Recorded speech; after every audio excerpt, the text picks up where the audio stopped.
Lady Ciara, these are serious allegations. You know that, right? Of course, Chancellor. Have you much faith in your steward? Morgan is one of my closest friends and among my most trusted hands. She's family to me. That much, I don't doubt even for a second.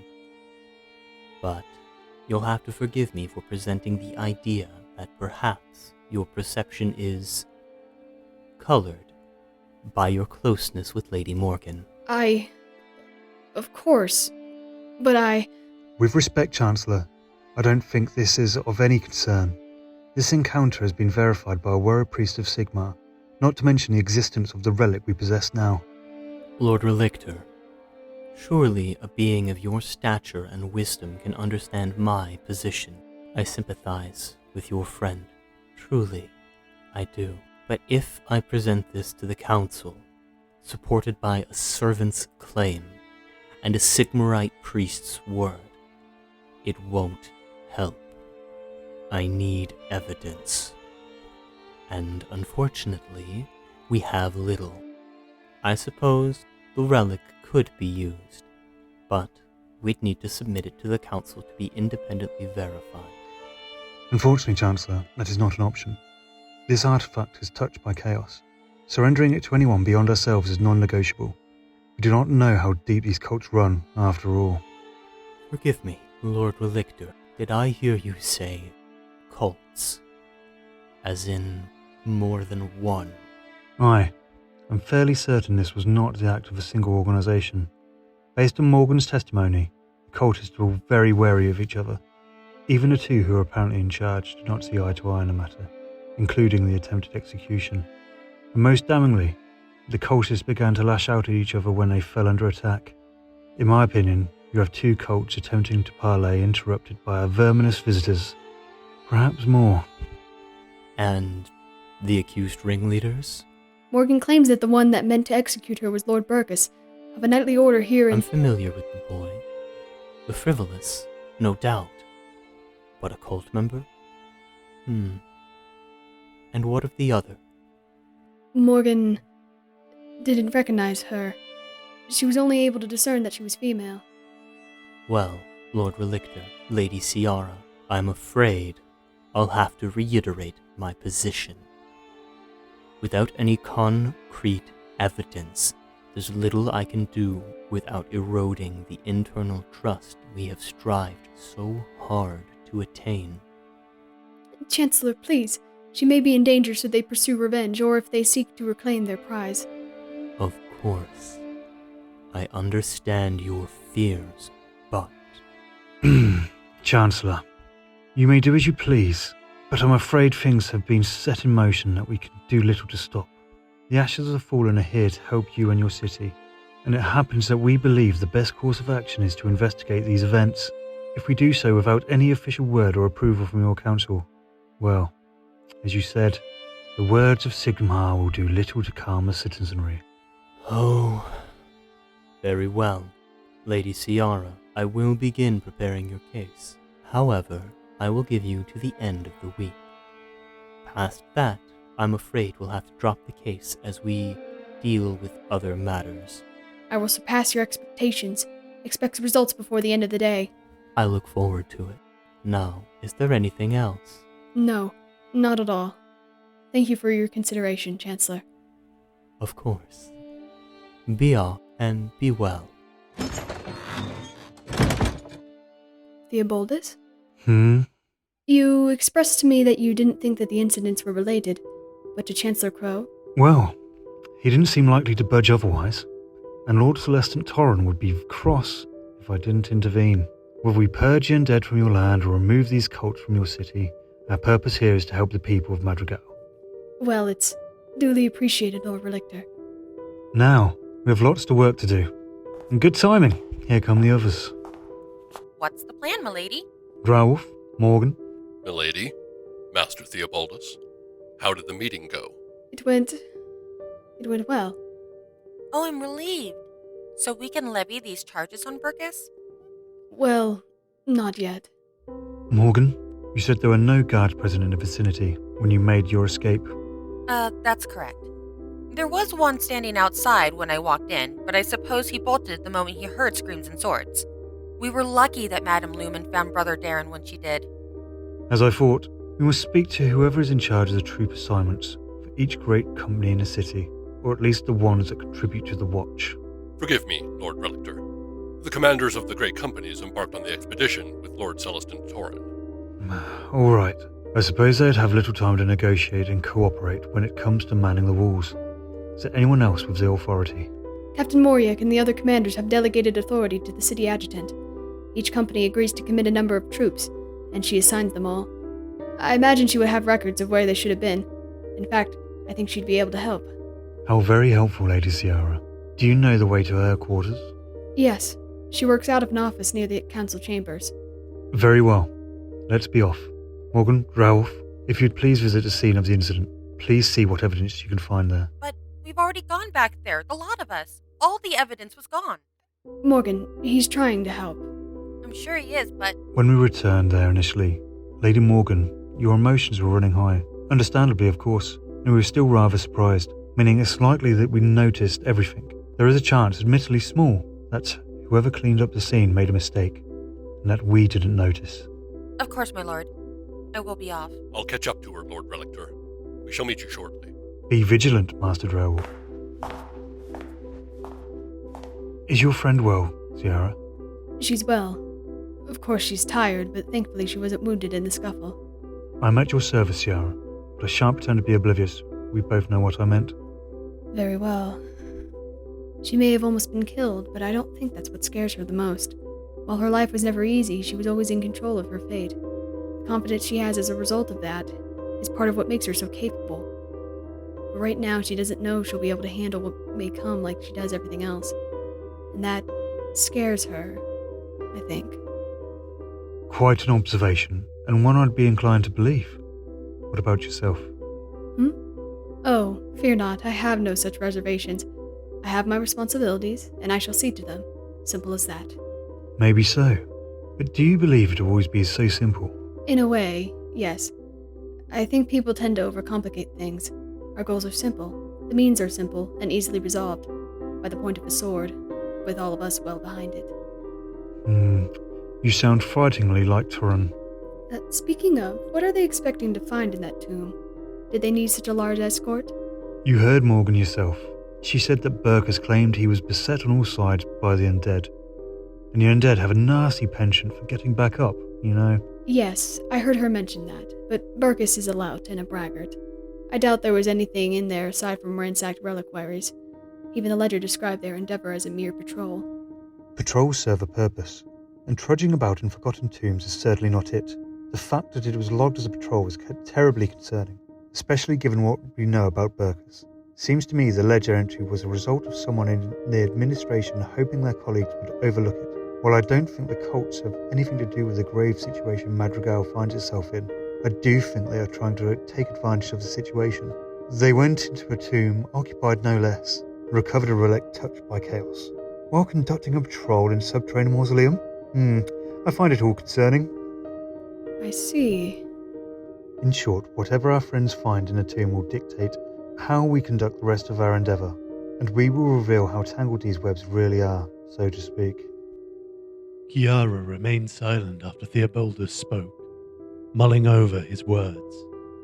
He didn't speak for the rest of the way, only followed silently like a phantom hanging over her. When they finally arrived at the correct building, they took winding passageway after narrow corridor until they finally came to a lonely office tucked away in a dark hallway. Parchment and books were scattered about the room, each referenced and abandoned during tasks long completed. It was haphazardly lit by lanterns and candelabras that seemed to have been placed and immediately forgotten. Standing over a desk, barely visible beneath the mountain of paperwork, was the adjutant of Madrigal, a stern look on her face. Miss Petrel, it's been so long. For the last time. Petrel immediately lowered her eyes back to her desk once she recognized Ciara. She was so engrossed in her paperwork that she had managed to miss the towering, skull-faced Theobuldus standing directly behind Ciara. Oh, It's you, dear. I'm dreadfully sorry for that outburst. It has just been so busy here. I can imagine. Running the entirety of the Free Guild Guard while a war encroaches. The war encroached long ago, dear. Only now does everyone else see it. But by the way of all this paperwork, I've seen it for months. Logistics failures, casualty reports, a lot of it. But now that the enemy is but a breath away from our walls, I can understand why people think that only now is the war coming. Of course. I'm sure it's not the sort of work you want to do. Well, before this, it was just petty bickering with the other cities. Mirheim was always sending us lists of wrongs to right, the stubborn little things. Bolg was always recalling its archers without nary a word to us or the others, leading to times where units were assigned to 2 cities at once, and Pact, for all its purported significance, would scarcely lift a finger when we dealt with petty raids or when the other cities tested our limits. As far as I'm concerned, this work won't stop until I'm dead. Perish the thought, Miss Petrel. In times like these, we all need each other. Petrel finally looked up and jumped a little when she saw Theobuldus looming over Ciara like a revenant. Is this one of the famous Stormcast Eternals I've heard so much about? Aye, milady. I am Lord-Relictor Theobuldus, of the Ashes of the Fallen. We're the first to come of an extensive Azerite relief effort. So I've heard, Lord Relictor. Please, let me know if there is anything I can do to make your stay more accommodating. Well, actually... That's why we've come, Miss Petrel. I had some questions about the commitment of forces in the city. To my understanding, each regiment provides a watch detail drawn from that overall force. Is that correct? Yes, that is correct. Captain Moriak oversees most of the Free Guild Guard and has overall command of the defense. Lord Gunver of Bolg oversees the Free Guild Archer regiments, while the Duarden brothers, Bromlin and Balin Yari, oversee the artillery batteries. We have a few Outrider squadrons, as well as a few Knightly Orders, but for the most part, they do not participate in City Watch duties. Due to recent events, we've also had to bolster the City Watch with citizens willing to take the responsibility, but they fall in line with the others on that detail. And am I right to presume that you create and schedule the assignments? That you are. How perfect. It seems that a portion of the city was left unguarded by its assigned watchmen. During that period, a woman was assaulted and nearly murdered by some unscrupulous elements within the city. It was only thanks to the intervention of 2 others that she was spared. Yes, I heard. Reinforces what I've been telling Captain Moriak for some time now. Many of the officers garrisoned here have no respect for the situation we're in. I've asked that the officers responsible be reprimanded. Perhaps even censured by the city council. Moriak said he would think about it, but he always says that, and I never seem to hear back. If possible, Miss Petrel, might I see your records pertaining the events of that night? Of course. Captain Moriak has already requested to see the records pertaining to the 2 nearby patrols, so I thought it might be prudent for me not to have to file these away just yet. There you are. The district was supposed to be tended by these regiments. He requested them before he departed? What? Never mind, let's see. There's Gunver's men, supposed to be watching the rooftops and walls there. Some Duradine from the artillery batteries were supposed to be on the same street, as well as some halberdiers, courtesy of... I'm sorry, what is his name? Have you heard of Lord Hardin? He's a veteran who bankrolls a mercenary concern that is very well respected here. While Madrigal's native guardsmen are skilled swordsmen and are capable even with shields, Lord Hardin insisted that we have halberdiers at the ready, even at his own expense. However, they are actually captained by a fellow by the name of Mindstall. I don't much care for him, though Lord Hardin seems to quite like him. Our Lord Celestin spoke of him. Spoke highly of him, I hope. Very highly, actually. Not surprising in the least. I've met men a few times, and he always manages to impress. I see. Here, I have the information I need. We will depart for now, but we may return in the future. Well, I am glad to be of assistance. Theobuldus, do you have a working theory? I do, but someone is coming this way. Greetings, all. Terribly sorry if I'm interrupting. Lord Hardin, it's a pleasure. Actually, this is stellar timing. I'm looking into an incident that took place. I hate to interrupt, but I think I'm here for the same thing. Stellar timing, indeed. Oh? You see, I had just conducted a disciplinary inspection of my men. They had abandoned their post the other night, but that's neither here nor there. When I saw Lady Ciara's assistant and your witch hunter examining a building, as if troubled, when I went to see why, I had discovered something rather significant. Well, this is something. That post being abandoned is precisely why we are here, bothering Miss Patrol. I see. Noble Stormcast, I will not mince words with you. We are both warriors. Well, I was once, so I owe you as much. I accept responsibilities for their actions. But they are sons of Madrigal. Rough as they may be, if punishment must be dealt, deal it to me. I am their superior, even if I don't have direct command of them.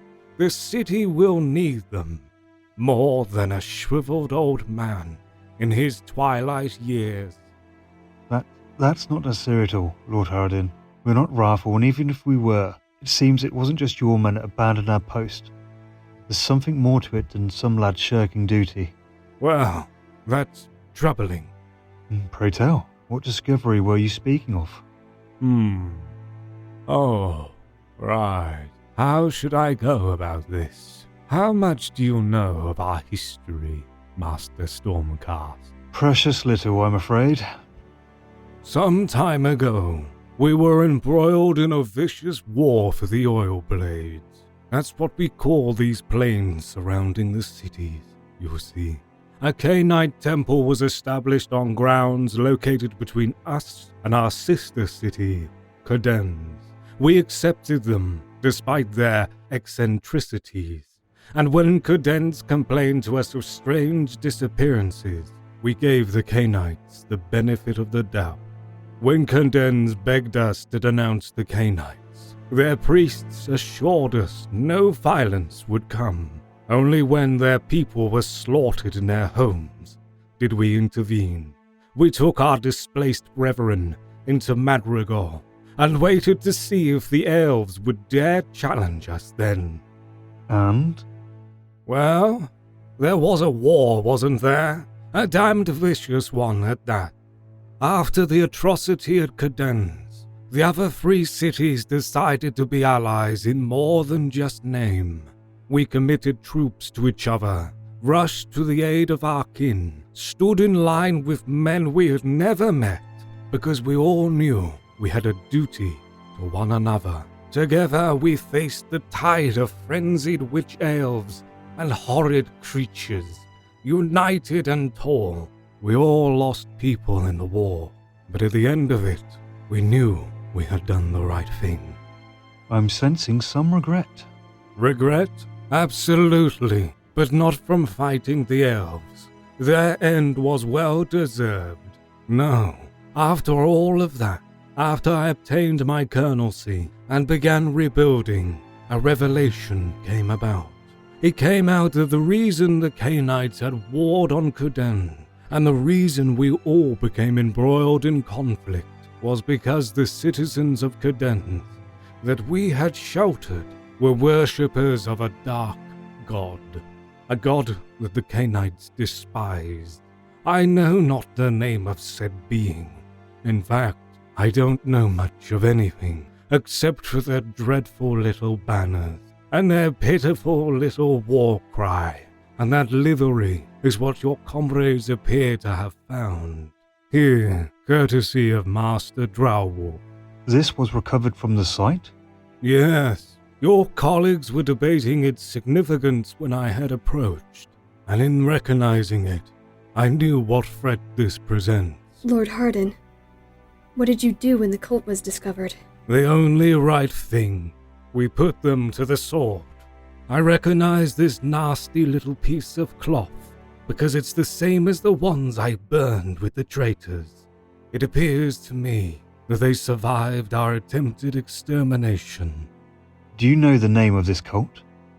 Aye, my lord. The cult that has survived like a roach, blooded that building, and apparently corrupted our watchmen. is known to us old hands as the Shiver.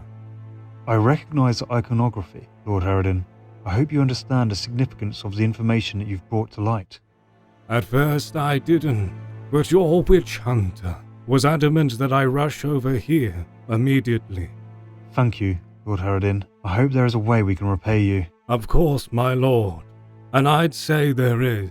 It was the Shiver that dragged us into that bloody war. It was the Shiver that killed Cadence.